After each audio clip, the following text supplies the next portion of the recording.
Welcome to the Switchblade Sisters Social Club, a true crime podcast where two sisters exploit their worst fears for your entertainment. You're welcome. I'm Dee. And I'm Rhonda, and together we are the Sake Sisters. For more information, check out our website at www.switchbladesistersocialclub.com or find us on Instagram and Facebook at Switchblade Sisters Social Club. Thanks for listening.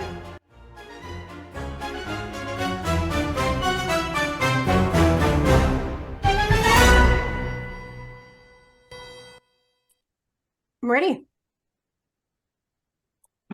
Hi, this is Switchblade Sisters Social Club, and my name is Dee, and here is my sister. Hi. Hi. That's me. So we're recording from somewhere. I hope the audio is okay because I am in Jerusalem. So as you might know, because we talk about it, we're Palestinian. And I picked just the most awkward time in the whole universe to come with my dad for a family visit.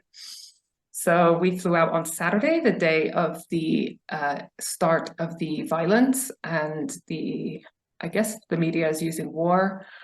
Me and my dad are staying relatively safe. He is like Evel Knievel. It is shocking how little sense of danger and self-preservation he has. But we have theories on that.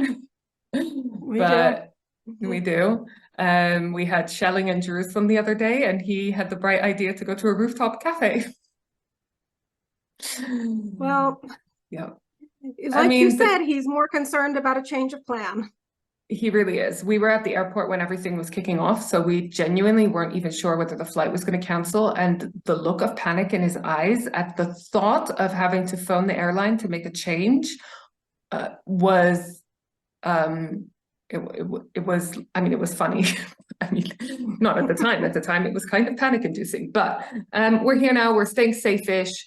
We obviously have a very different definition of what safe means as Palestinians, but we are doing everything we can. And it is nice seeing family and stuff. I haven't been back in like 5 years, and that has felt like a long time. And for those of you who don't live in your hometown, you know what I mean when it's just like reinvigorating going back home for a bit and seeing everyone, your friends, your family, being in your home area. And yeah, so I'm also eating nice a food. fuck ton. Oh my God, the food is amazing. I had shakshuka yesterday that I will think about for a very long time. So don't worry about me. I saw the pictures. It was so good. The other story is that my aunt lives in a home now, and but we're staying in her flat that she still has. She got our cousin Gabby to stock up the fridge and everything for us, so he kindly did, but she told him to buy 30 eggs for a 9-day stay. So that's a lot of eggs. And on day one, my dad woke me up silly early to fry him some eggs. The next day I told him, do not dare to wake me up before 8 a.m. to fry your eggs. And so at 8:01, he was knocking on the door. So I think I've fried more eggs this week than I have done in my entire life. So if anyone wants a decent fried egg, I might be the master now. So yeah, so that's our chit chat. But I'm really excited because excited is the wrong word. I'm really pleased that I have the opportunity to share this case with you because I had mentioned it to you in passing before. It is one that came up as a result of Glasgow CrimeCon. Okay. And so basically, I heard this woman speak at Glasgow CrimeCon, and I can't get the talk out of my head because it was about her daughter, Julie Hogg. Okay, that sounds familiar. Yeah. Yes. Okay. Oh. So it was a mom talking about her daughter, and this is a true crime podcast, so you know. But this woman, her name is Ming. I'm trying to hold the book so that you can see it without the. And the book is For the Love of Julie. So we heard her speak, and then I bought the book and I read the book, and this woman is just. I was gonna say she deserves a medal. She got an MBE. She deserves to be fucking queen of the world. She's phenomenal, right? So I'm gonna get straight in there and tell you the story. Yeah. You ready? Ready. Julie was 22 years old when she was murdered in Billingham, England, which is in the sort of Middlesbrough area, so up north, in 1989. So it's a few decades between us now and when this happened. There's some horrendous details to this case, but Julie's mum, Anne Ming, fought to eventually have the double jeopardy law changed in England so her daughter's killer could finally be brought to justice nearly 20 years later. That's what I mean. Wow. This woman is amazing. It was not a quick fix. Like I said, the main source is Anne's book, Anne Ming, her mum. We will have notes in social. The byline of this book is a nightmare come true, a mother's courage, a desperate fight for justice. You know, these ones get to me when there's a family member fighting for justice, like Lana and Natalie Wood, you know, it gives me those vibes where sometimes you just have to be the difficult, annoying, troublesome, angry woman to get what you want, you know? This book starts with Anne describing her daughter, and I related instantly, and I think you would too, because she describes her daughter as an introvert extrovert, which we get, right? When we're with our people, we're loud, we're chatty, we're ourselves or whatever. When we're not, we're kind of more like, sort of take a back seat. Disengaged. I was going to say take a back seat, but yeah. And also she was experimental with her hair, and I want to show you a picture of her. So she was, remember, this is sort of like 80s and stuff, and she was super like funky with her hair and everything.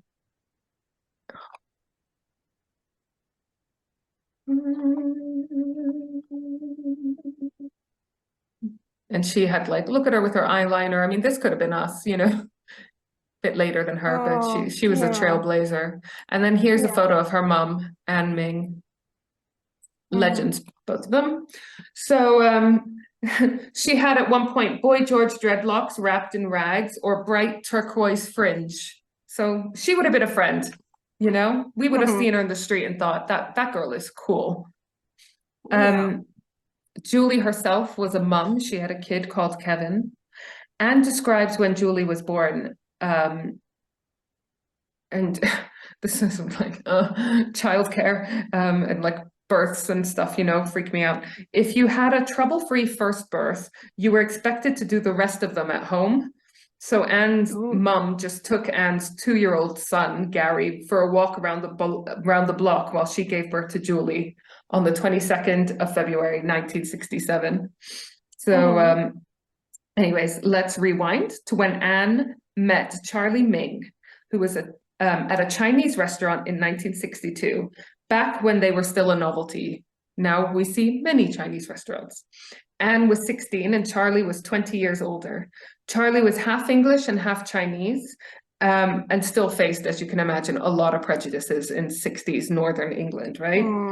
And I like Anne because for her teenage rebellious side and her nature not giving a fuck and just wanting to go out with this half Chinese man at a time when there was a lot of prejudices, you know, it already says a lot about her, doesn't it?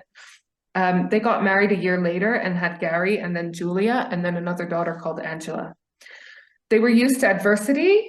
When they first got a home together, there was a petition by the neighbors to get them to move along. Charlie wrote to all of them and they all apologized. Can you imagine? He was like, well, we're going to move somewhere else where we might have worse neighbors. So, yeah. And then when the youngest one, Angela, went off to school, Anne trained and became an auxiliary nurse. So she had a long career in healthcare. Phenomenal woman. Julie got into gymnastics and dancing at school. And she was a typical middle child. She was like not as loud as the rest, and she was very much a daddy's girl. When Julie was 16, she met Andrew. And when she left school, she trained as a hairdresser. So not a surprise because she always had fun like playing with her hair and doing other people's hair. Anne and Charlie liked Andrew a lot. He was a couple of years older. He was a painter and decorator. And in 1985, Julie and Andrew got married. Anne and Julie, mother and daughter, were super close. They used to talk to each other and see each other all the time. Julie and Andrew only lived a couple of blocks away, like 5 minutes up the road. And so sometimes Julie would go around and see her mom. And then when she'd get home, she'd call her mom again. And you know what I mean? They were like in constant contact. Mm-hmm. 1 year after Julie and Andrew got married, they had their son, baby Kevin. But Andrew and Julie's marriage started to fall apart. I mean, they got married young, you know. Julie was 18 and Andrew was 20. Both of them were working for this pizza place, but they were doing different shifts. So Julie was on deliveries, and I don't know what Andrew was doing, but basically it meant they weren't spending very much time together, you know, between taking care of the kids and working alternating shifts so that someone was always available for, you know, it's tough, isn't it? And then in 1989, Andrew got offered a job in London with his uncle and he decided to take it. So they decided to call it a day and he decided to go down to London to pursue better work opportunities. Julie would often work the 5 p.m. to midnight shift and leave Kevin with Anne and Charlie. So the kid used to stay overnight at the grandparents when she used to do these night shifts. Then we come to Thursday, 16th of November, 1989.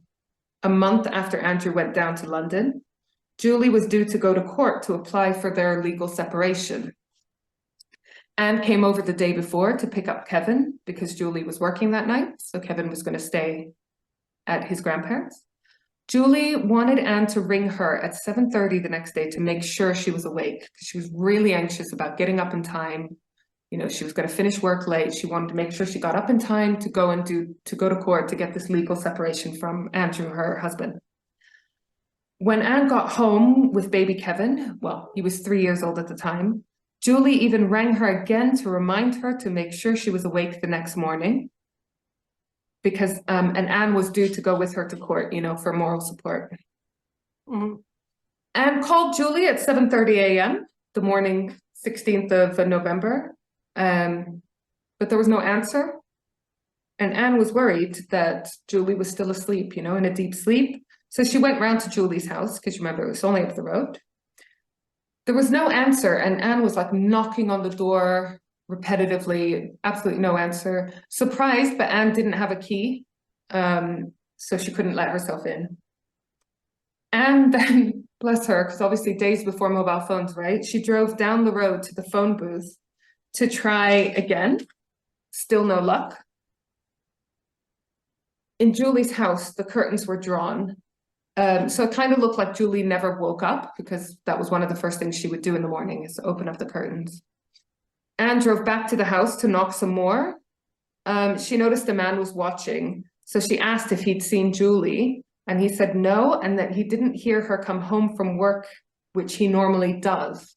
You know, like small time, they're in a very like villagey area, you know, so that might sound creepy to us now and living in kind of more built up areas, but this is sort of a little villagey area where you would notice that kind of thing, right? Anne then goes back to the phone box and calls Julie, again, still no answer. She calls a bunch of Julie's friends, but none of them had seen or heard from her. She knew the pizza place where Julie worked was shut and she didn't have the phone number of the owners, so she couldn't call them until a few hours later when the restaurant would be open. So Anne goes back again to Julie's house and knocks on the door some more. The neighbor, Kath, now comes out and says that she hasn't heard Julie all night. Again, she sometimes would. Gary, you remember Julie's older brother, couple of years older than her. He was working as a bricklayer nearby, so Anne drove to the site, surprising him, but she said she was trying to stay calm for Kevin's sake, and she wanted someone to go through this with her and to help her out. I mean, you could imagine she's probably near panic stage, right? I mean, our mom would be doing a shit at this point, wouldn't she? Gary's Why didn't boss, she call the police by this point? I mean, that comes, you know, in time, but at the moment she's just still trying, you know, I imagine you're desperately hoping that it's not going to come to that, right? Gary's boss let him leave with Anne to go back to Julie's house. He could tell it was like important and serious. Gary smashed a window to get inside. He was going to go to the front door to let Anne in, but he couldn't find the keys. And it was curious. It kind of seemed like Julie might not have come home that night. Gary went upstairs looking for the keys. He said something was wrong. because there wasn't the usual Julie mess, like cup in the sink, the bed was made, you know, she was normally a little bit more haphazard in the morning and then would tidy up later on in the day. Anne asked Gary to pass the phone out through the window so she could call the police and find out if there were any accidents in the area during the night. But there weren't any accidents reported, and the police said it was too early to report Julie missing. So Anne goes back to Charlie. She goes to Charlie at his catering van. He's running a catering van at the time. He closed up immediately and they went home to start making phone calls. This broke my heart. They said they made the phone calls as fast as they could in case Julie was trying to call them on the landline. Because again, not mobile phone where you get a notification that someone's trying to call you even if you're on the phone. No one had any clues, so Anne drove to the pizza shop, which was deserted because it was still shut. You can tell she's just like desperate, right, at this point. They went back to the pizza shop in the afternoon when it was open. The pizza shop, weirdly, was called Mr. Macaroni, and it was run by an Iranian family. When Anne asked who brought Julie home the previous night, because they used to sometimes drive her home, they got defensive. And one of them even came to blows with Charlie and Gary. So Anne's like not really understanding what the hell was happening. The police arrive and take everyone to the station. Charlie and Gary are kept in cells overnight.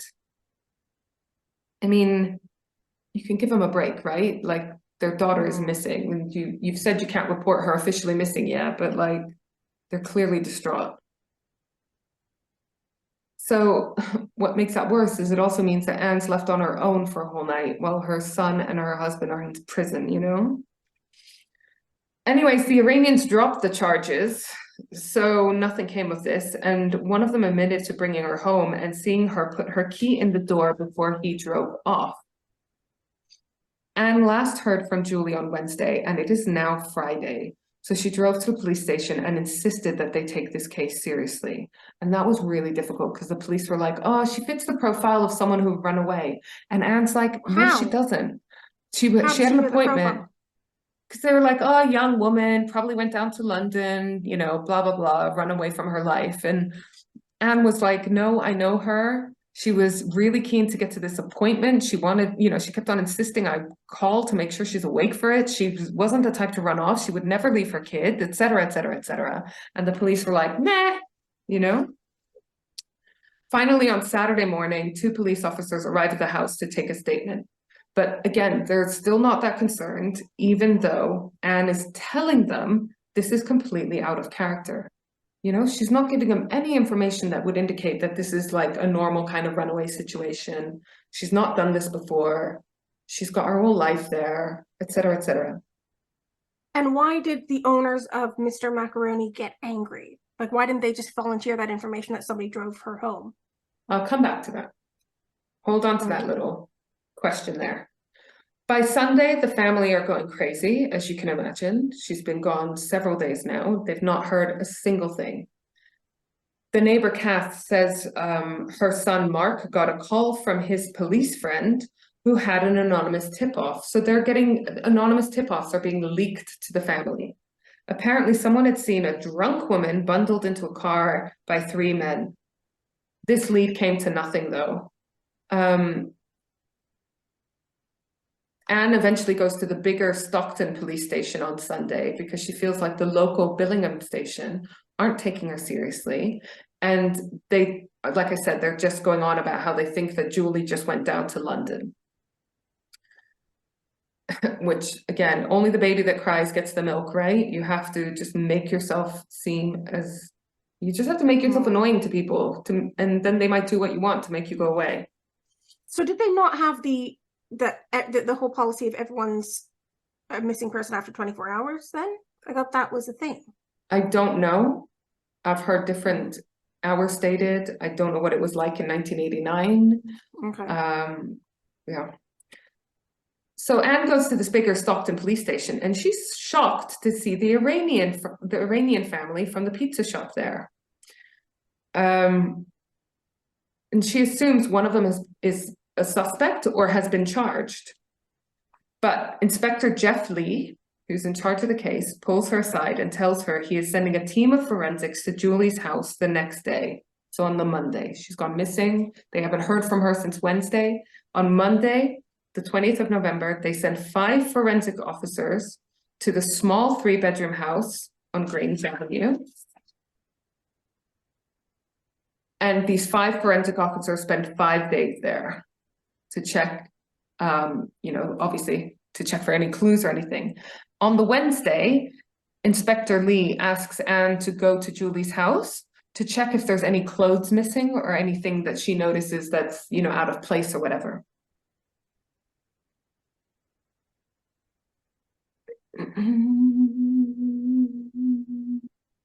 Oh, so the police officer, there was a police officer who was due to come pick up Anne and Angela, the sister of Julie.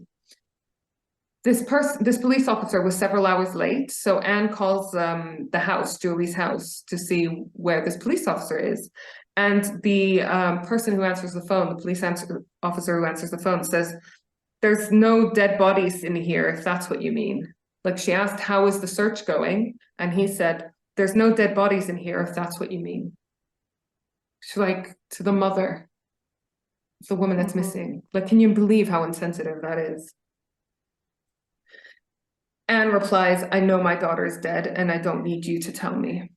Because if this happened to one of us, if I didn't hear from you and no one could get through to you, no one, I would know you were either abducted or murdered or dead somewhere. Like, I would just know because there's no other way, you know, or maybe hit on the head and got amnesia and walking the streets not knowing who the fuck you are. Oh my God, I'm so sad for her mother. Right? You're gonna get sadder. Oh no, no, no, no. When Anne finally gets to the house, the only clothes she could see were missing were the black skirt and this peach color blouse that Julie was wearing when Anne last saw her. So basically the clothes she was wearing. Her makeup bag was still there. So these police officers are trying to say that this woman ran off to London to start a new life without her makeup bag. That just wouldn't happen, right? That just wouldn't happen. No clothes, no shoes, no makeup. And you remember she was a hairdresser and you saw she had like amazing eyeliner and everything. So bullshit. Friday, the forensic search of the house is completed. So that's 5 experts searching for 5 days and they found not a single clue in the house. They couldn't find Julie's keys either. So police changed the locks and also installed an alarm which wouldn't sound at the house, but it would sound at the police station. So if anyone tried to get in using Julie's keys, the police station would be informed. The next day, Inspector Lee called to say someone tried to get in, the alarm malfunctioned, and the intruder took the video. Seems really suspect. So, yeah. This is now an open missing persons case. The family still think police still think she fucked off to London, so they're not really actively looking for her. And, you know, Anne kept on saying, like, this is someone who wouldn't even pop down to the corner shop without calling me. So, yeah. The police recommended media appeals. So they recommended Anne go on the media, put out an appeal for Julie or whoever might know anything or have her daughter or, you know, worst case, have killed her daughter. So Anne's birthday was on the 22nd of December. So this is like a month later. And Inspector Lee says, this is the most likely date that Julie will get in touch with you. So he advised that she tell all friends and families not to call her that day to keep the phone line clear.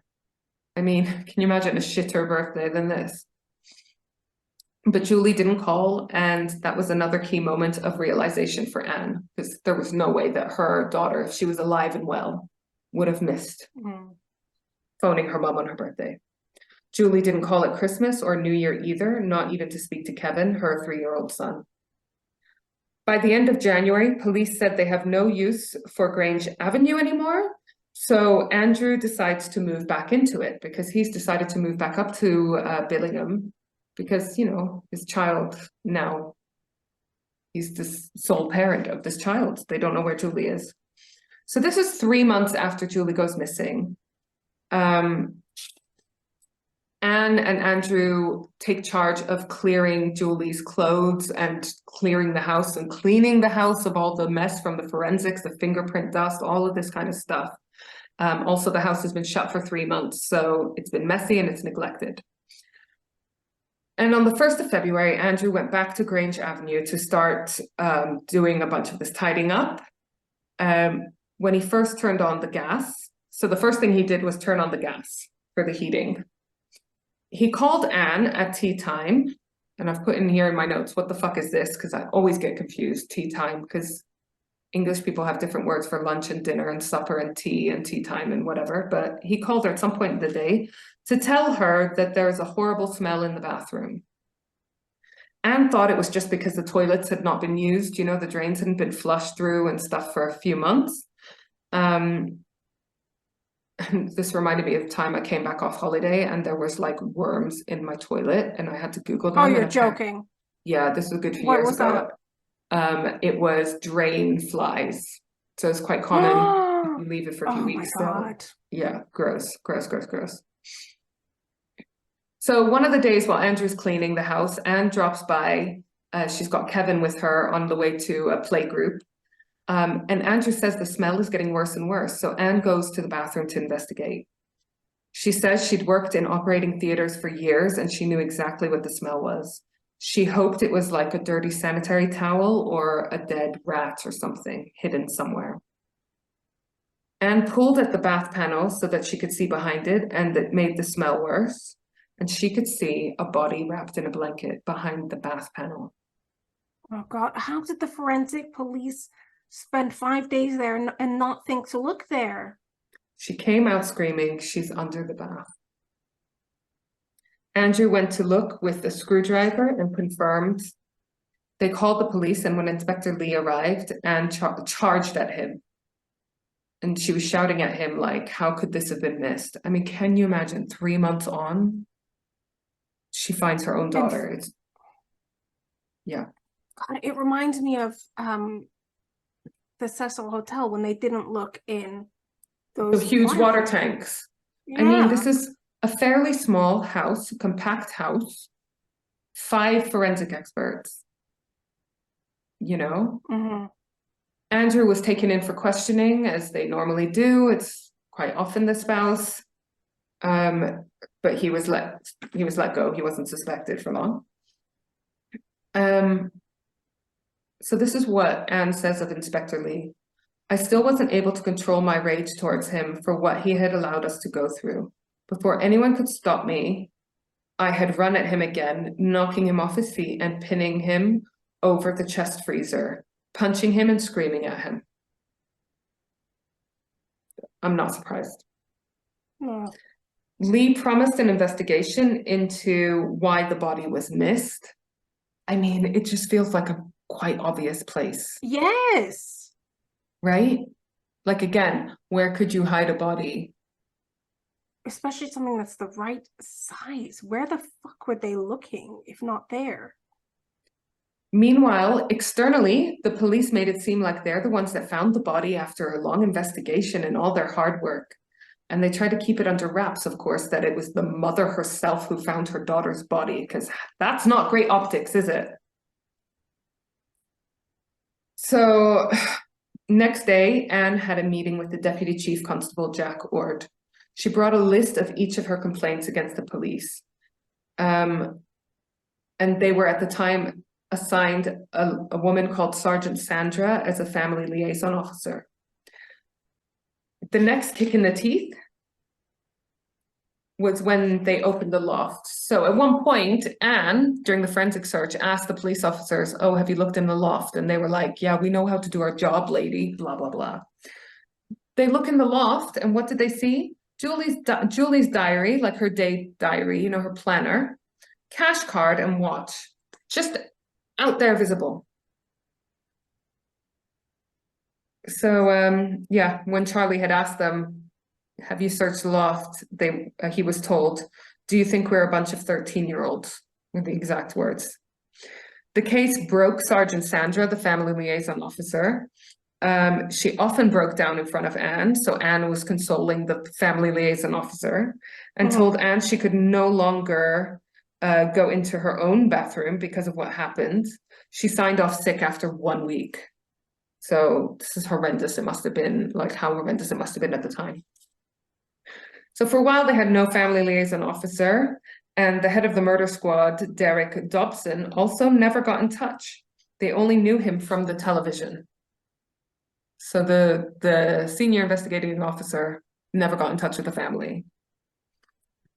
They eventually got a new family liaison officer, Mark Braithwaite, who became a good friend. So he seemed to really be on it and really help them through a lot of stuff.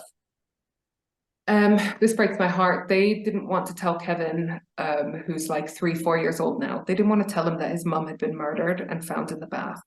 They told Kevin that the mum had gone and that she was dead, but they didn't want him to know that she was murdered. So 2 weeks after Anne finds her daughter's body, on the 14th of February, 1990, police arrest and charge Billy Dunlop with her murder. So it's a small village, so they all kind of know of each other at least.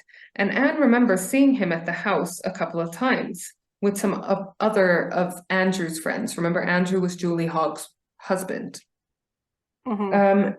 He came across as quietly spoken and made no impact on her. Do you remember the neighbor, Kath? Julie Hogg had a neighbor called Kath, who had a son called Mark. Mark and Billy were best friends, so Billy was often in the house next door to Julie Hogg. So who is Billy Dunlop, are you asking? He was living with his girlfriend Jane up until very recently, but then he got kicked out or he left or whatever, and he was living with a friend called Dawn in the next road to Grange Avenue where Julie Hogg lived. At some point between Julie's death and the finding of her body, Billy and Jane make up and he moves back in with Jane. Door-to-door inquiries led the police to Billy. He and his friends were known as the Crazy Gang and were on a stag do at the local rugby club the night of Julie's disappearance, which we now know is the night of her death. Billy was known to be hard and have a record of assaults. That night, as per usual, they had hired strippers. Billy was so drunk that he got on stage, pulled down his trousers, and was harassing the strippers. So he was drunk and horny, and he got kicked out. He got into a fight with a man outside and knocked the guy unconscious. But he also got a split eyebrow, so he had to go to hospital to get some stitches. He left the hospital at 1:30 a.m. And if you remember, Julie's shift finished at around 12 midnight. At the time, Don, the guy Billy was staying with, said that Billy arrived home at 2 a.m. So Don gave him an alibi and said he must have come straight home from the hospital. He went straight to bed. But then when it went from a missing persons inquiry to a murder investigation, police reviewed the statements. And Don didn't want to lie anymore. Maybe perhaps because it's like more serious now. It's a murder investigation, right? And Don says he actually doesn't know when Billy came home. Police get a warrant for Don's house, presumably because that's where Billy was living at the time, and find Julie's keys under the floorboards in the kitchen and Billy Dunlop's fingerprints on the very distinctive Playboy key fob. So you remember how her keys went missing?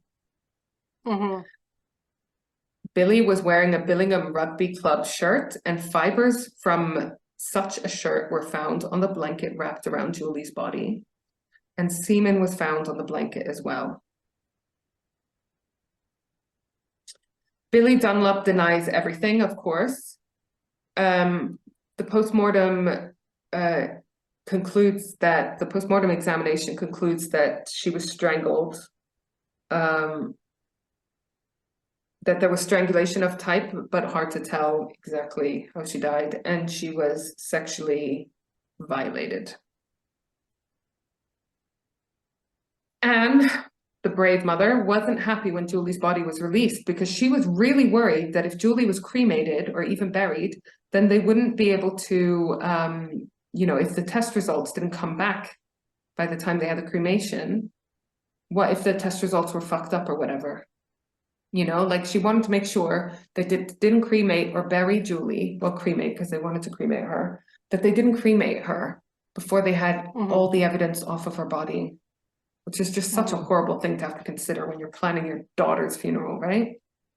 So it's only when all the test results came back that Anne allowed herself to start planning the funeral. So on the 20th of April, 1990, they finally have this funeral. Soon after Anne found Julie's body, she was offered counseling, which she found really helpful. It was with a man called Martin Bamber.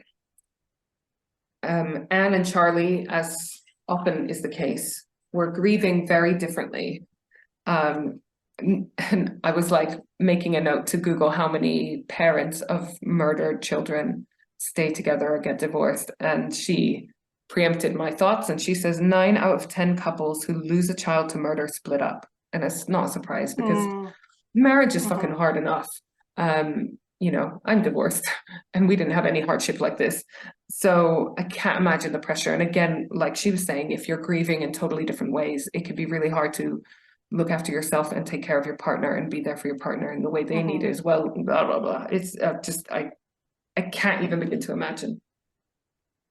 Charlie was suppressing and repressing, and Anne was openly angry. So I can imagine that dynamic where she just wants to talk about it, fight, and he almost wants to like, not sweep it under the carpet, that's the wrong word, but almost, I don't, suppress very, it very different ways. Yeah. Oh, so sad. I'm sad that they split up as well after all this. Well, hold fire. Anne started renting a place because her and Charlie needed space from each other. They weren't understanding how the other one was coping, and I'm sure there were thoughts of like, oh, Charlie, you're not fighting enough, you must not care. And, maybe Charlie was annoyed that Anne wouldn't let go and move on, et cetera, et cetera. Charlie needed space. She had PTSD and he had severe depression. And Charlie was even admitted to a psychiatric ward for a few months. No surprise, what they've been through. They still saw each other every day, but they had nights to themselves, which, was understandable. Bamber, her psychiatrist, advised her to go back to the bathroom, and she went with Mark, the family liaison. Can you imagine? Like, as part of her treatment. No. But Anne said it helped. What was the point of that? Really? I don't know. I mean, I wasn't there in their sessions, Oh, but... God. Meanwhile, Billy Dunlop is in Durham prison on remand. Julie's brother, Gary, finds out someone he knows is also in this prison. And Gary and Charlie go and visit this person in prison just so they can fucking eyeball Billy Dunlop in the visitors room. Meanwhile, Billy Dunlop's dad was on a documentary and said he didn't believe this was his son's doing because it wasn't his style. His son was more likely to batter someone to death. Oh, God. I mean, can you imagine if that's the defense? No, he's more likely to kill someone in a different way. Yeah. Anne launched so he has a history. Oh, yeah, he had a history of assault. He did have a history of assault, so... Anne launched an official complaint against the police force, which took a few months, and then Deputy Chief Constable Jack Ord submitted a report to the Police Complaints Authority in London. And Anne said it was a complete whitewash. I mean, this is like, we've investigated ourselves and we found ourselves to be fine, no problem here. The first complaint was obviously not fucking finding Julie's body, which they blamed on poor communication. And they did say that detectives will be spoken to. Poor communication. It was 5 experts in a small house. You know what I mean? Like, you're passing each other on the stairs. They're saying that they each didn't realize that no one looked in the bathroom, So no formal disciplinary action was taken against any police officer. And actually, Inspector Lee, who was in charge of it at this time when it was a missing persons case, went on to be promoted to commander of Stockton Police Force. When Anne requested to meet the Deputy Chief Constable Ord in his office, they told her no.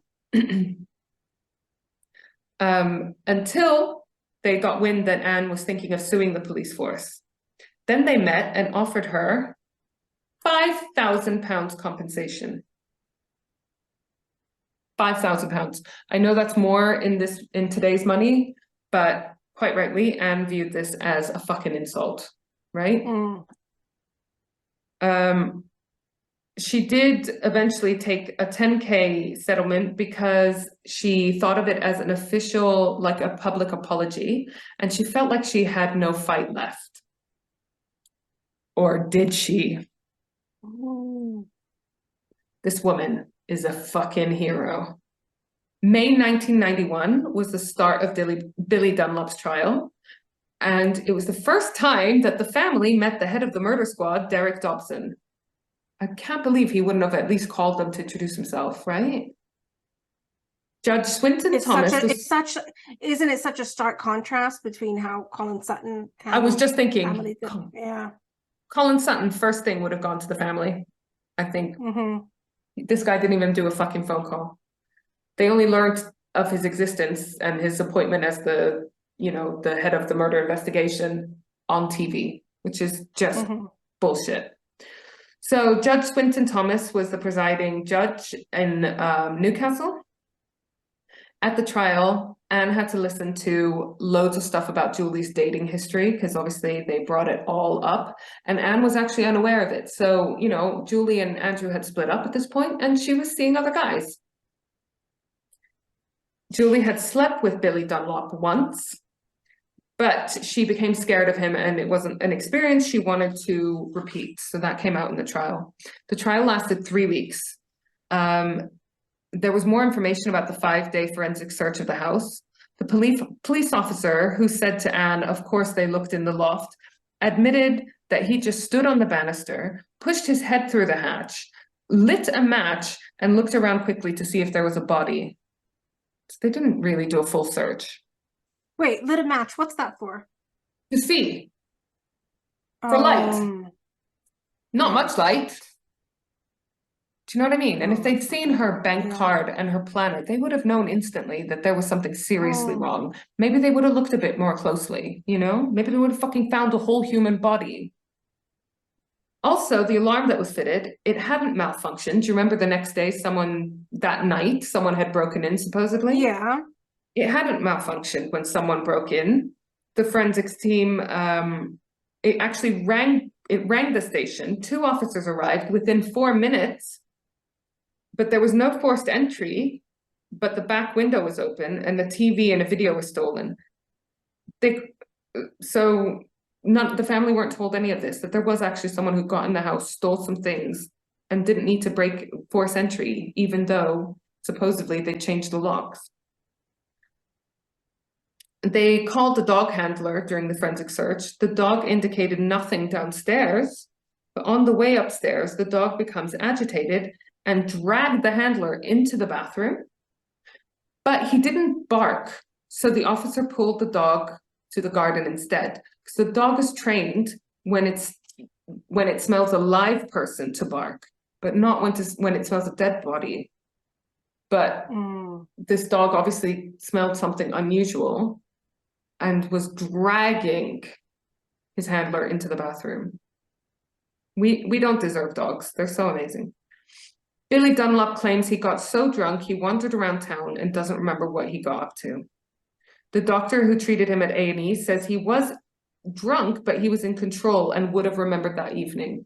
So the doctor says he wasn't so drunk that he would have forgotten everything. He wasn't blackout drunk like we talked about the other week, us being blackout drunk. Police think it was Dunlop who entered the house the day after the forensics team left to check if her body was still there. He used her keys. That's why there was no forced entry. He stole the TV to make it look like a robbery.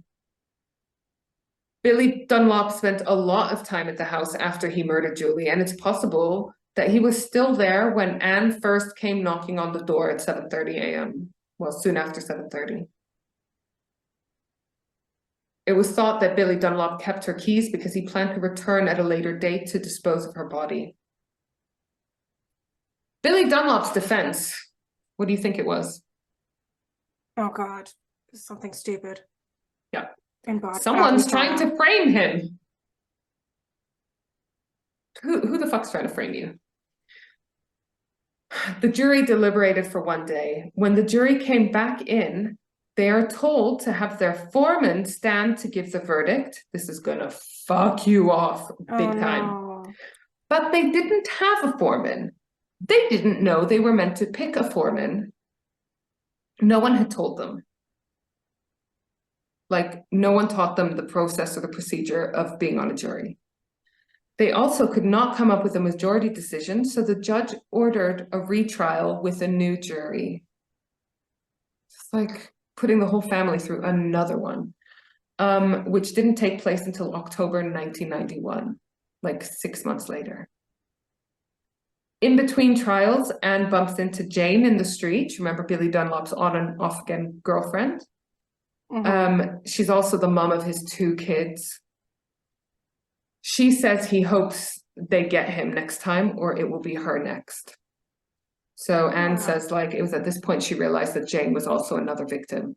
Reminded me of Levi Belfield's girlfriends and ex-girlfriends and stuff, you know, like they're scared for their lives too. And if the more they suspect their partner of violence and whatever, the more scared they are that they might also be the victim of that if they put a foot wrong. So the second trial, the jury deliberated for 5 hours, but there was no unanimous decision.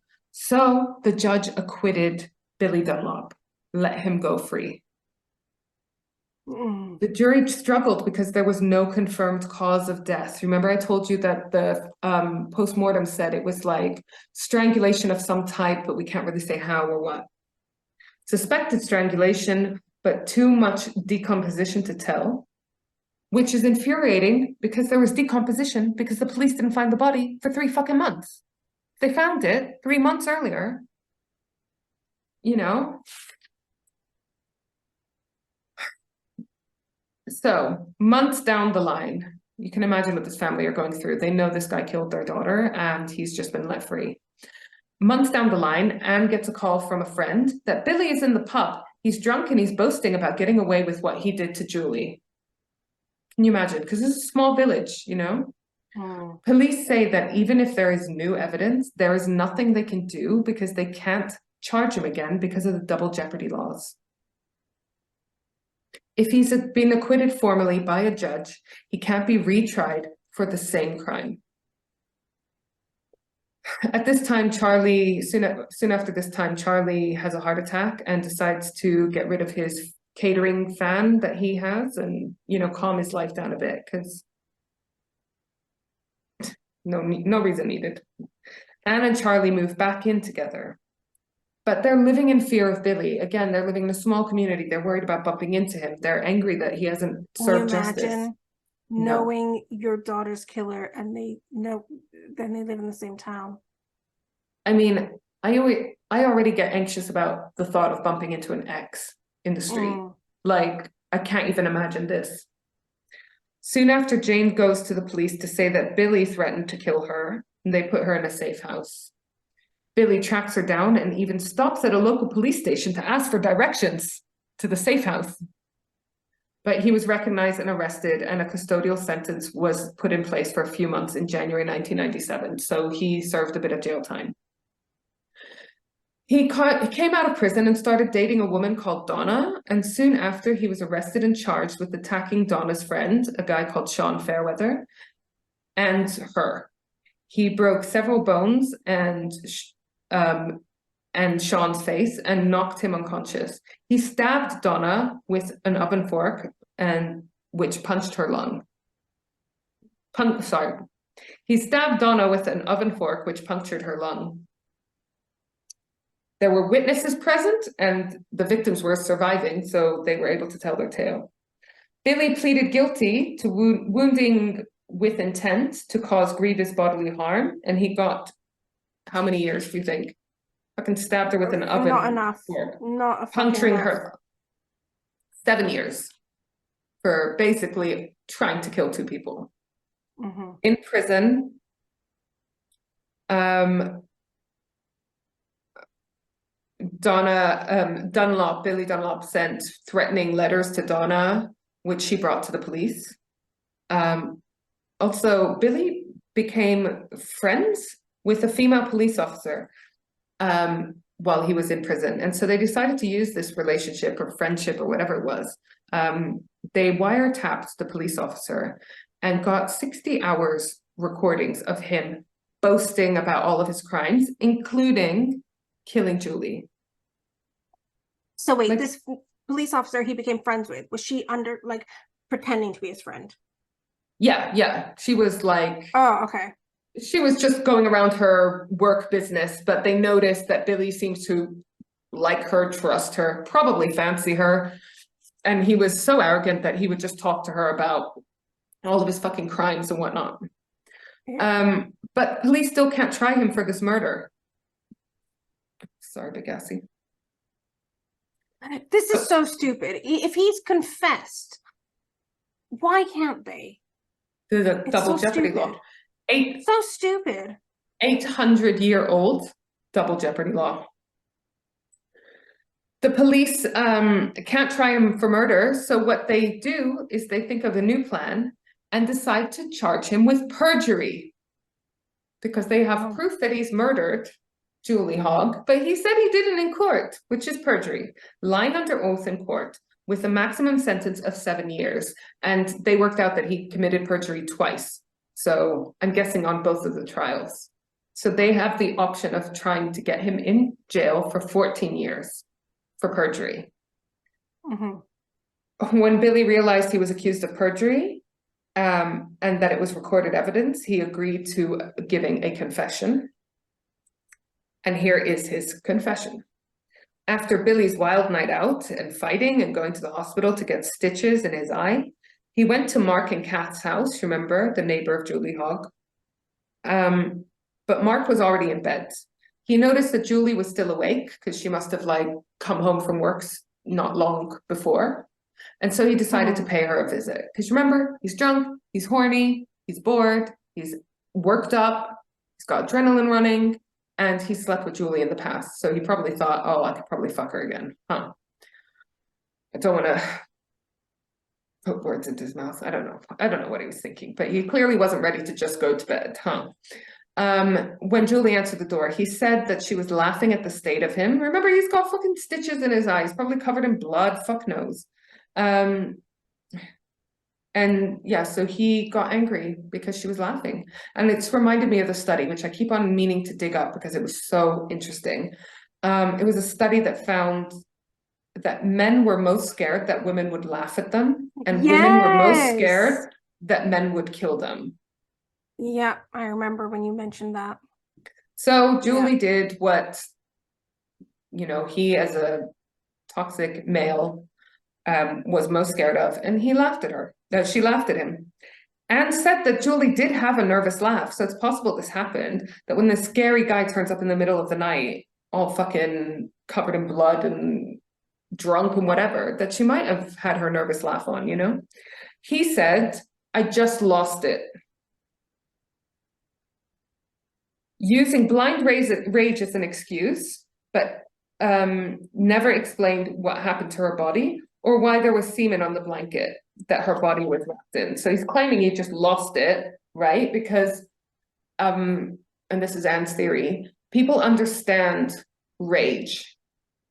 They understand it. We've all had moments of rage and possibly acting a bit out of character when we've been really fucking angry.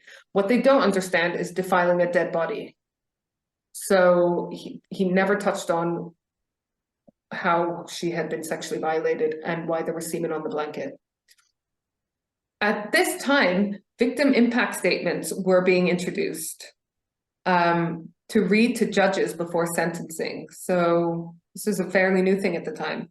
And Anne was asked to write one for the perjury trial. The judge gives Billy 6 years instead of the full 14 years for 2 counts of perjury. Anne is fuming. So she decides that she needs to go about changing this double jeopardy law. It's an 800-year law. So she wants it changed, and she wants the change to be introduced retroactively as well, so it covers her daughter's case. So she starts a mass media campaign. What a fucking legend, right?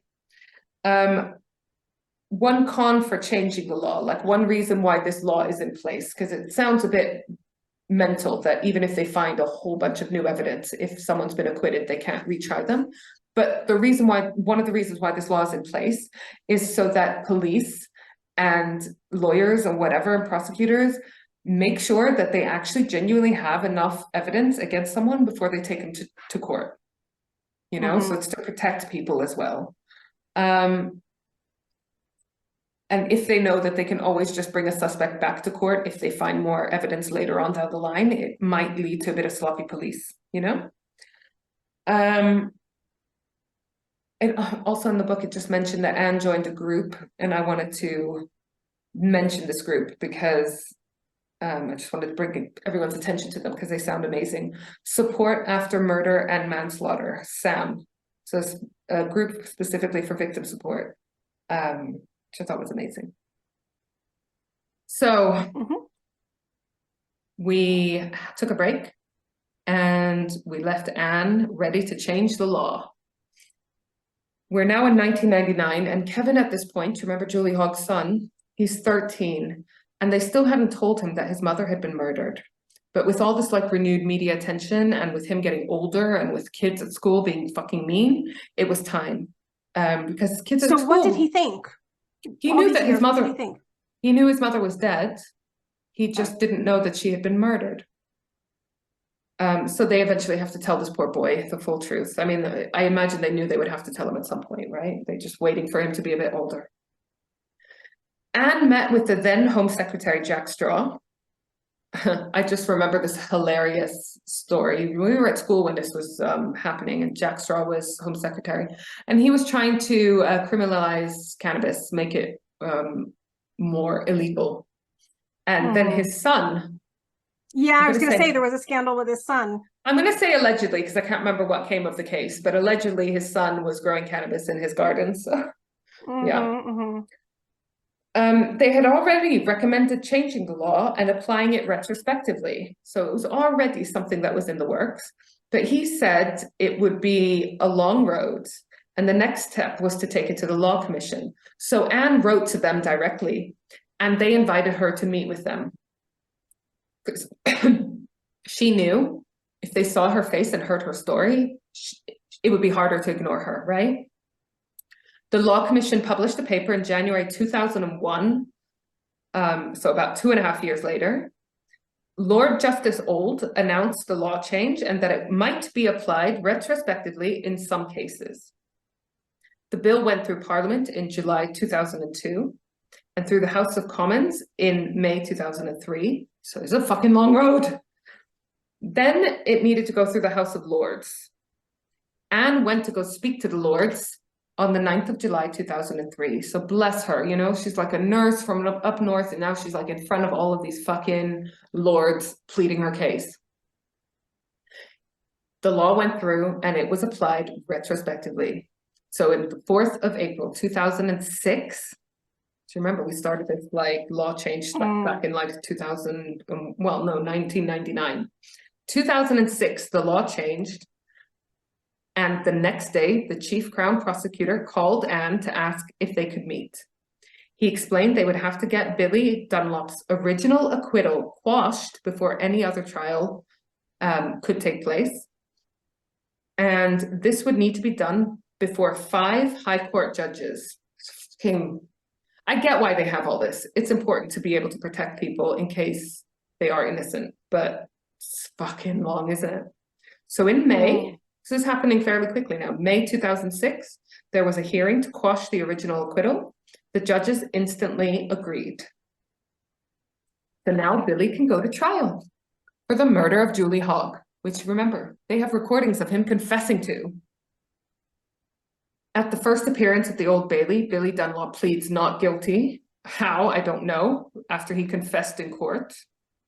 But then he changed his plea to guilty, and he was sentenced in October 2006 nearly 17 years since the murder. Billy got life So sentence. why did he? Sorry. Why did No, he go change on. his plea to guilty? Why did he change his plea to guilty? I guess he realized there's so much evidence against me. Maybe they'll be more lenient on me if I plead guilty. Billy got a life sentence with 17 years before parole applications would be allowed. He's the first man to be retried for a crime in 800 years and found guilty. And we finally have justice for Julie. Anne Ming now, she goes around, she speaks around the country like she did at CrimeCon Glasgow. If anyone ever gets the opportunity to hear her speak, go do it. It was just, I mean, I will say it was life-changing for me because honestly, what a hero. And she helps with police training and things like dealing with bereaved victims of crime and so forth. Yeah, what a legend. So yeah, that was the traumatizing case of Julie Hogg. How are you feeling? Oh, it makes me so sad. Anything where a child dies or a parent has to, oh, they're all sad, but it's something particularly heartbreaking about somebody losing their, child, even though she was an adult. And I mean, this woman dedicated her life to getting justice for her daughter. It shouldn't have had to be that hard, and it was incredibly difficult, and she stuck with it. And because of her, in the future, there will be people that are also brought to justice because of her. So shout out to Anne Ming. What a fucking legend. Right? Yeah. That would have been a hard talk to listen to. It was incredibly difficult. It was my takeaway talk from the whole of CrimeCon Glasgow because she was phenomenal. And such a lovely lady. Such a lovely lady. Could see her, like, I didn't talk to her after the talk or during the day, but could see her sort of interacting with everyone, and she just adorable as well as a fucking fighter. So well done you. I think we need the people's choice. Nope, that's not what it's called. I think we need the people's pulse more than anything today because it's been a lot. It's been a lot. So people's pulse, people's pulse. People's pulse. I'm so happy we can end. Oops. Go on. I was just singing over the theme tune. I'm so happy we can end on a high. So basically, let's see if we can follow the format today. Yes, go. What's the format again? That I announce it? The question, then we answer, then we go to people's answers. So today's topic is weird phobias, which I'm so curious about. I love to know people's weird phobias. And it's hard to sort of know the difference between a phobia and what just seriously gives you the ick and you can't cope with. So we're going to cover both because I think they're intertwined. Yeah, I'm not sure I know the difference between the two, but yeah. Yeah, I don't know the difference. I think if something disturbs you so much, then it probably is a phobia, right? Yeah. So I've got one. Need to yawn. Oh, so sorry. Need to yawn. Okay. Well, I've got a lot. I'm scared of heights. I'm claustrophobic, etc., etc. But I don't think they're that weird. Like they're quite common, right? But and maybe this is more an ick rather than a phobia. I cannot stand when I slice open a pepper and there's a baby pepper inside. It cannot. Why is it weird? It is me out. It does. It just freaks me out. I don't know why. I tell you what freaks me out is when there's like 2 egg yolks in an egg. Oh, just, I don't know why. I just can't. Yeah. So what's yours? Oh God, what's mine? Should I end with mine? Oh yeah, probably. Because then the people can just fast forward to the next episode because you have a lot. I do have a lot. So basically, I spoke to a lot of our loyal listeners this week, and so we've got Karen, our Karen, who is up north, although it is the Midlands, but for us it is up north. So this is what she said. I can't stand it when people who have dropped foodstuffs on their clothes then lift that bit of clothing and put it in their mouth to suck it clean. It makes my teeth itch. It grosses the fuck out of me too, Karen. You will see that my icks are very similar. Oh my God. So who fucking does Karen. that? Who fucking... Yeah, what? Oh. What? Karen always comes up with the goods. I've got another one. Yeah. I forgot someone submitted one to me. Janan from Weapons of Mass Hilarity, which follow her. You know her too? Yeah, she's awesome. Oh, Comedian. She's so cool. She says her aunt has a phobia of Toyota cars. why? I don't know. I did ask her for more info, but I didn't get any. I'm not as good at I need to know the you. why. That's why I like this topic, because I need to know the I know. why. I need to know why Well, it's get in so touch. weird. Yeah. I'll ask her. I'll ask her. So I'm still stuck on people dropping food on their t-shirt and then lifting up. I'm acting this out, lifting up their t-shirt. Who fucking does You that have a thing in about public too? fluff and hairs though and stuff. So yeah. I'm gonna get onto that. Don't you worry. But also, from a etiquette point of view, who fucking does that with people watching? Lots of Okay, so people, lots of our listeners, I'm sure. next, Karen said, I can't have beans on toast as I can't eat soggy toast. I have to have beans in a bowl with the toast on a plate next to it. Or if I'm feeling particularly brave, I will put them on the same plate but far away. Weirdly, I love dipping fresh bread in soup. Yes. Oil or vinegar, but soggy toast, big fat no. Interesting, because a lot of ours were sensory. A lot of the phobias were sensory related. So I have a theory that a lot of our listeners have sensory processing disorder. Google it. Yeah. If you think that might be you, because I am 100% correct when I diagnose somebody. So then, if I get in a hot tub or a bath, I have to keep my hands out of the water as I can't stand pruny fingers. I can't touch anything if I do, as it makes me feel physically sick. Especially if I then have to touch a towel or a toweling robe that's rough and dry. Shudder, she adds. Yes. Yep. Mm-hmm. I don't have any of those. No, the first one I'm not cool with. Couldn't even watch that. The other two I don't have, but I get it. I get it. Mm-hmm. Aaron, I get you. Right. Then we got Susie. Now, do you remember a few weeks ago we were talking about how your dress fell off in the car park? And then I was like, why the fuck is it just us who falls over and bad shit happens to? It is not. Oh, it's Susie too. Our love. How did you know? Because you said Susie. Did I say Susie? Okay. I think Susie's one of us. I think Susie is a tractor of, what am I looking for? A tractor of bad shit / funny stories. Yeah, incidents. Yeah. So basically she wrote this. Hello, my weird, oh no, she wrote, hello, lovely. My weird phobias are bins and used tissues. No story behind the bins, but one with the used tissues. My sister suffers from hay fever and we shared a car in our teens. There was a drinks holder big enough for a bottle of wine in the driver's door, and my sister would regularly fill it with used tissues and would not clean it out. 25 years have passed and still no one has allowed tissues in my car. And she said, I should add that for giggles, my partner Dave, he will regularly ball up a tissue and throw it at me just to freak me out. Yeah, I get that. It's fucking gross. That is gross. Use tissues. And we wouldn't do that now, would we? Post-COVID? No, because everyone knows how dangerous tissues are. Yeah. They're like little murder weapons. So then we have another Karen. We've actually got 3 Karens that I'm mentioning today. Karen, our beautiful listener in the States.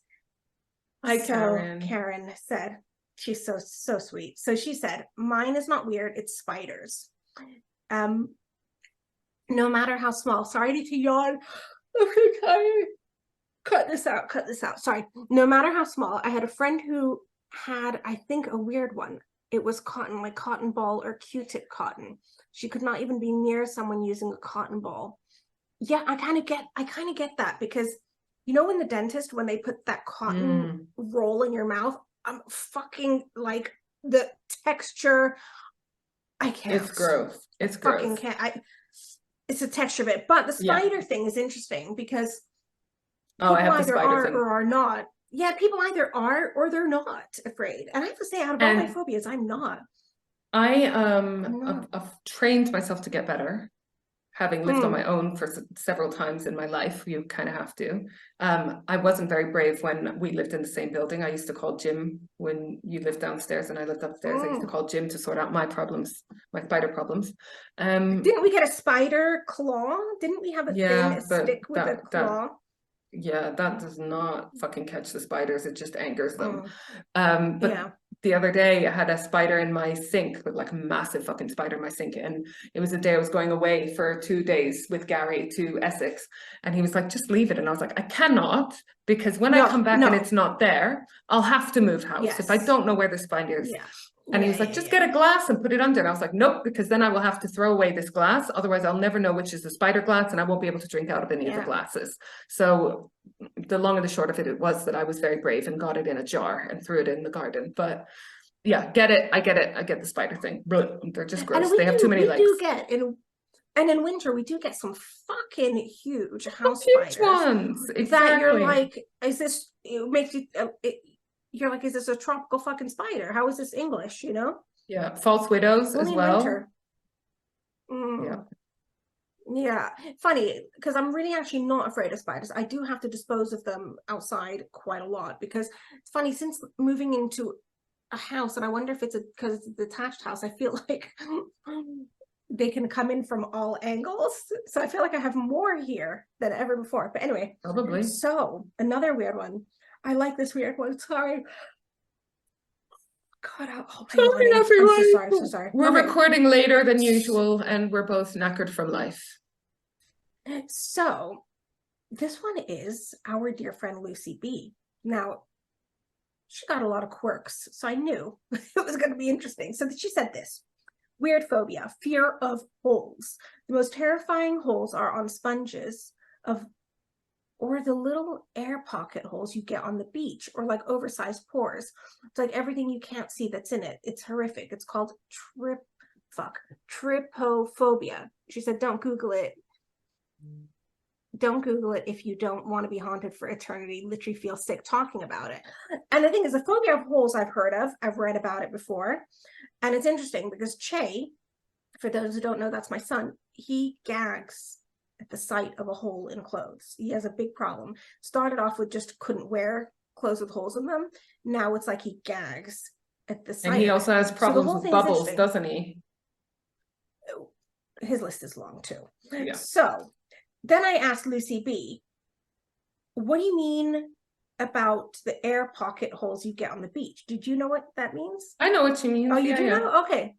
Okay. So I asked her, she said it's when the waves come up and air gets trapped in it, and it creates little holes in the sand. And she said, I can imagine loads of insects climbing out of them. And it's true, because the little, those little crabs, you know, those transparent, do you know those little transparent crabs that like come out of those little holes?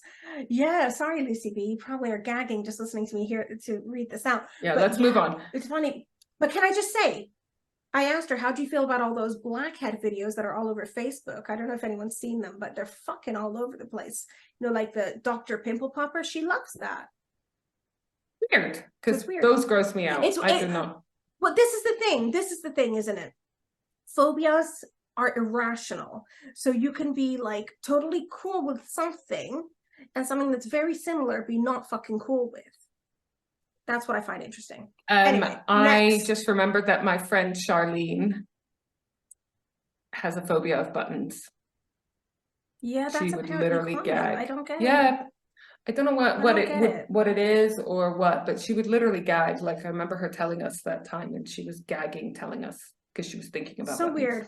I mean, it's weird because I'd love to know where it comes from, but it's a common one. It's weird that it's common, and also I feel very bad for people who are phobic of very common things like buttons, because you're going to encounter them.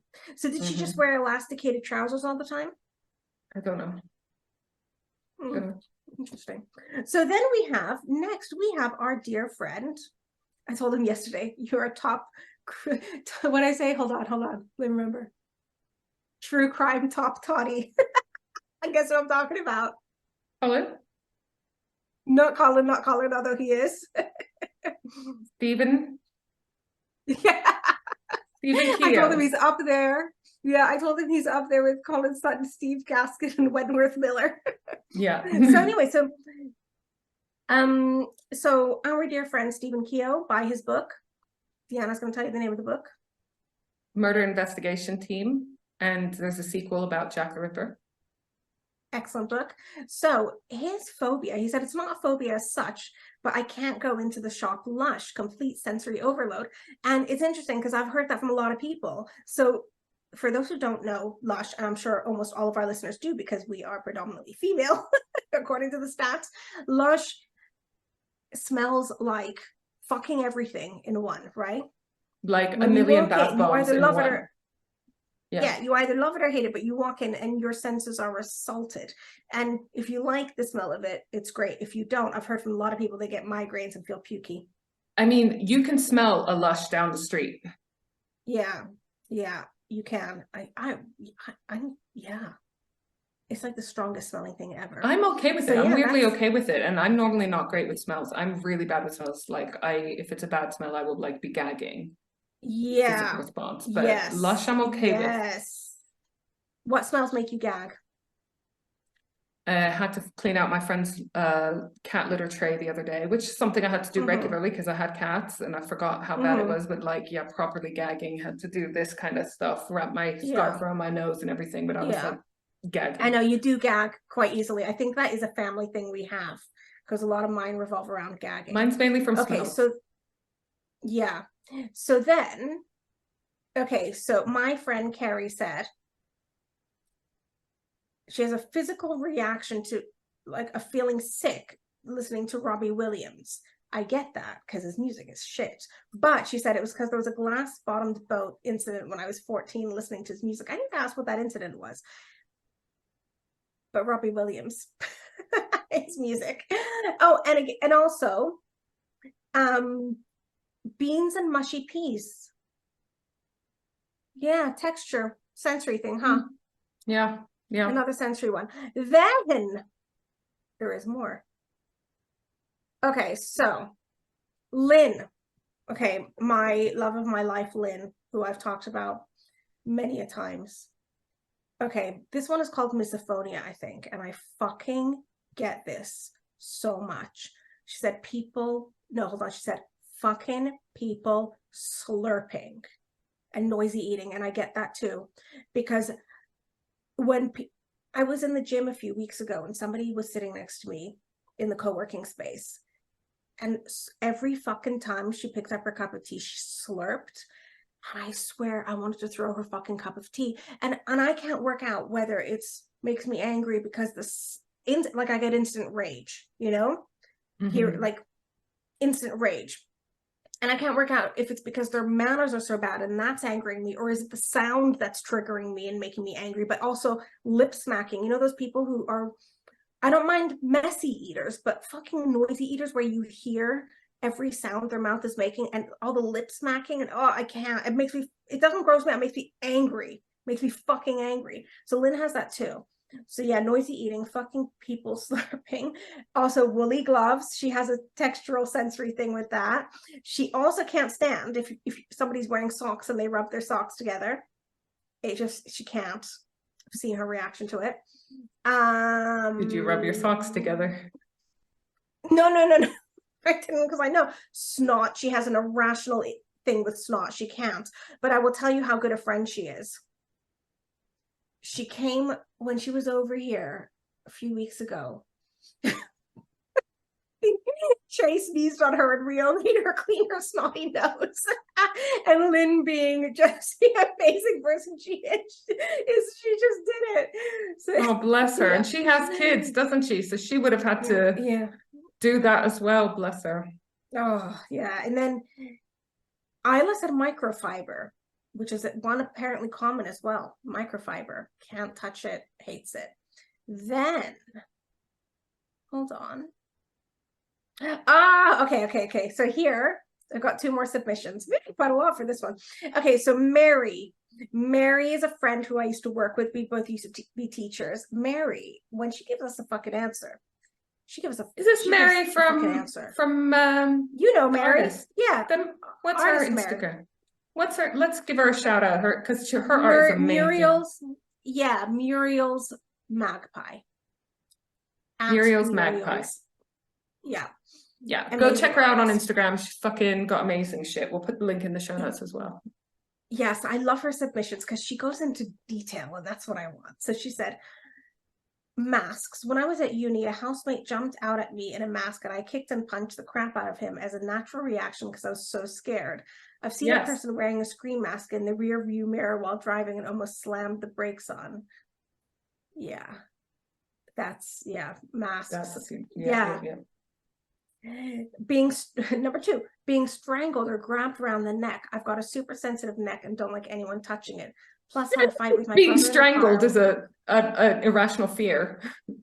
Yeah, But I being know, but touched on the I guess neck. it's like, yeah. I think that's what she's saying is the weird thing, just being tight. Plus, had a fight with my brother in the car when I was a kid, and I think I was on the receiving end of hands round throat. Yeah, I think sometimes when somebody touches you in the wrong place, it triggers a fucking memory, doesn't it? Then she said, I used to be really scared of birds, as in really not a fan, but I have done a total about turn. Oh, she said, I've done a total about turn on that one, and now they are a key feature of my work. I was gonna say, I'm gonna ask Mary how she overcame that. I would like to get over a lot of fight. Then she said, butterflies getting caught in her hair, very specific. She went on a trip to Butterfly House at college and hated it. So then we have, hold on a sec. Okay, last one. So this is Karen, our third Karen submission. This is Karen, one of my closest friends who used to be my head of department actually when we were teaching. So Karen is funny because Karen is like me, just so many things gross her out. And basically she is a music teacher still, but self-employed. So she has people come to her house, and she asked me over summer, I think she actually called me. She might have called me, but she only does in like emergency situations. And she was like, I have a dilemma. I don't want people, my students, because she has a lot of them coming in the house, not wearing shoes or socks in my house. She couldn't stand the thought of people going barefoot on her carpet, just grossed her out too much. So she's like, what do I do? Because she's also so polite, so English and polite. Anyway, so she's had quite a few awkward situations with students about that one, but she actually sent me the message that she sent to all of her 40-something students and to inform them that she has a no sock policy. So she sent them a message saying blah blah blah blah blah, you can park wherever, blah blah blah. Please can I ask that you bring or wear socks, as outdoor shoes will need to be removed. But she did not want them to walk barefoot on her carpet. Yeah, that's her thing. She just can't with that. Yeah, I get that. So hold on a sec. I'm just preparing mine now. So for visual effect, hold on. Oh wait, have we got a prop? Got a prop. Here's my list of all the things I'm afraid of. Oh, that didn't go so well. I have a scroll, but that was just a prop for visual effect. So I'll just read out my list. Okay, so mine. It would be that long though, wouldn't it? So this is only just a small little list of the greater fucking things that I'm gross me out or that I'm phobic of. Okay, so the obvious ones: frogs and lizards. I've had this almost my entire life, right? Frogs and lizards. Like when we're in a hot country on a holiday, Deanna used to have to walk in front of me to stomp the lizards away. Yeah, stomping so that the lizards would scurry away. Yeah. But I'm fucking phobic. And then every time I've been on like a really nice holiday, like Maldives, where else did I go? Thailand. You know, when you stay in like a really cute treehouse type of place, the fucking lizard gets in, and like, I'm terrified, like when they're in your hotel room, I cannot, this for me is like the spider equivalent. And like it's so weird because like I love when I look up and I see one on the wall or something. I'm like, oh, how cute. But that for you is like the worst thing. Because I think I've had several lizard experiences, and the thing is they fucking fall. When they're on the ceiling, they will fall and splat, and then their tails fall off, So it's the way they move, they scurry. I'm still laughing about your scroll, sorry. But yeah, it doesn't really work when it's like an audio medium, huh? No, never mind. We'll make it for our Patreon. It'll be a gift. But basically, lizards, it's the way they move, it's the way they look, it's the feel of them, it's the fucking everything. You know, when people ask me why are you afraid of them, it's the fucking everything. So I don't have an issue with spiders, but lizards are a problem. Frogs, even worse. A frog, to me, like, I'm more afraid of a frog than like a Komodo dragon. And if a frog, there's nothing I'm more afraid of in life than a frog, and I can't understand how people are not afraid of them. You know, can't understand it. You have one. And here I had a dragon and a frog up until I lost them in the sake. breakup. So if frogs, it's again the way they move, they're unpredictable, they jump, they're disgusting. I don't know how people can touch them. If I touched a frog, I would have to set fire to my hand, but only then would it be cleansed enough. Only then. Quote So of the episode. that's that. So that's my animal phobias. Although I can't, cat hair, cat fur, that makes me gag now. More things make me gag in life now than before, because I used to be okay with cats. Now the fur makes and me dog gag. hair. Yeah, no, it's more dog smell now, which has become a worse thing. Dogs, yeah, but fur in general. But I'm okay with farm animals. This is why phobias are weird, because I fucking love a farm animal. I love a sheep. Is sheep singular and plural the same? It's sheep, isn't it? Yes, it is. And then I love goats, cows. You don't often talk about a singular sheep, though, do you? A specific sheep. That's why it sounded weird. Yeah. Just the sheep. And then, yeah. So, okay. So my real daily phobias: hair or fluff in my tea and food. It is traumatic for me. I always like get a cup of, when I order coffee from Starbucks, wherever you get coffee from, I always ask for takeaway cup with a lid, cannot have fluff in it. And it's funny because like I could lick E. coli, but I can't have a bit of fluff in my drink. Then people breathing on my food, I mean, I think that's kind of normal. People, when they come too close to you when they speak, you know, like some people come right here to speak to you. I don't understand why they do that. When somebody comes and hugs you unexpectedly, you know, especially from behind, you know, then people touching my food. I can't even eat food that other people cooked unless it's from a restaurant or takeaway. Buffets. Buffets are just unhygienic. That's not a phobia. That's exactly. But some people, I don't even like to order, you know, if I go to a bakery or a cafe or whatever, if the food is just up on the counter, it goes with the breathing and the spitting and the whatever. I will not order. It has to be behind glass. Yes. And even behind glass. Because I remember a horrible time when I think it was at a cafe and this woman was walking along. They had stuff that was displayed low, and the bottom of her handbag was just running over the top of all the food. And like that bottom of that handbag has seen a lot of toilet cubicle floors. That's fucking guaranteed. Awful. I can't. Yeah. I know. And people breathing, nice spitting, blah, blah, blah. I'm shocked that even post-corona that we even still have food out in the open like that. Yeah. Do you know what? I saw it just a couple of weeks ago, a place on the river, and it's such a cute place. But they just had a fucking sandwich out there up on the counter, like open. Nope. What are you doing? Nope. Who's gonna It needs to be behind glass. Yeah. So anyway, that. Also people touch my face. I can't have people touch my face. That's why I'm an awkward hugger. I don't mind hugging. I actually quite like to hug most people, but that's why I hug like this, because I don't want anyone to touch my face. It's really awkward to hug you. Yeah. Yeah. Awful smells like you, they make me gag or puke. Or even just really strong smells. Do you remember when I was a kid, I used to puke everywhere we went? Like, remember, I puked, like, we'd go out for dinner and I'd puke, like, I remember in Adams Rib in Leicester Square, Center Parks, people's houses, I would just puke. Yeah, I'm the same. I'm the same with a lot of really strong smells, even if they're nice, which is why it's weird that Lush is okay. I don't know whether I'm just used to it. So everything makes you puke. That's all I could really think of when I spent a couple of minutes thinking about it. But actually, there's a lot more. That probably is. Yeah, that's it. So I really like this topic because you've got the weird, irrational ones. What? Anytime we ask for any weird shit, our weird listeners, our weird listeners come up with the goods. Oh yeah, they do. And I really actually enjoyed this People's Pulse because I thought it was, you learn a lot about somebody through their phobias, but also it's just so interesting because it's psychological, isn't it? And it's irrational. So I want to know, like, why? What made you afraid of? Do you remember when we were kids and you showed me a picture of that frog and I puked 3 times just looking at the picture?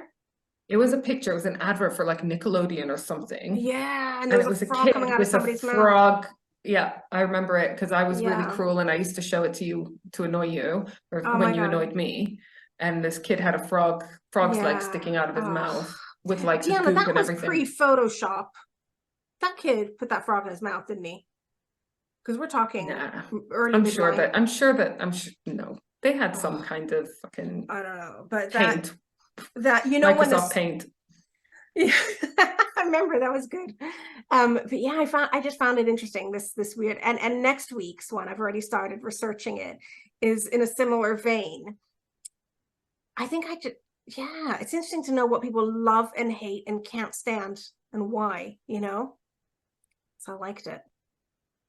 I wanna suggest for People's Pulse most unusual date people have gone on. Oh, okay, Right? cool. That might be Yeah. fun. Yeah. All right. Well, we've kept everyone long enough. Both of us are fucking tired. Thank you, everyone, for your amazing submissions. Honestly, the People's Pulse happens because of you. Yes, because of you your are the submissions. people with the pulse. And yeah, we just love hearing it. It's just fucking amazing. Yeah. And I like getting to know people more, huh? Our listeners. Our listeners are so cool, aren't they? Fucking love you. Love you. Yeah, love Our you all. people. Our people. All right, we got to go. Love you. Love you. Bye. Bye. Hey there. Thanks for being a loyal listener. Do you need a new website or want to boost your social media performance? Or do you hate podcast editing? You've tried optimizing your website and social media channels, but you're still not getting the listeners, downloads, and engagement you want? We, the Safier sisters, love helping people with tasks that they hate. We know a thing or two about podcasts, websites, and social media, and we love working with other podcasters and business owners. So why not head over to switchbladesisterssocialclub.com and go to our Work With Us section. We believe in collaboration over competition. A rising tide raises all ships. Bye!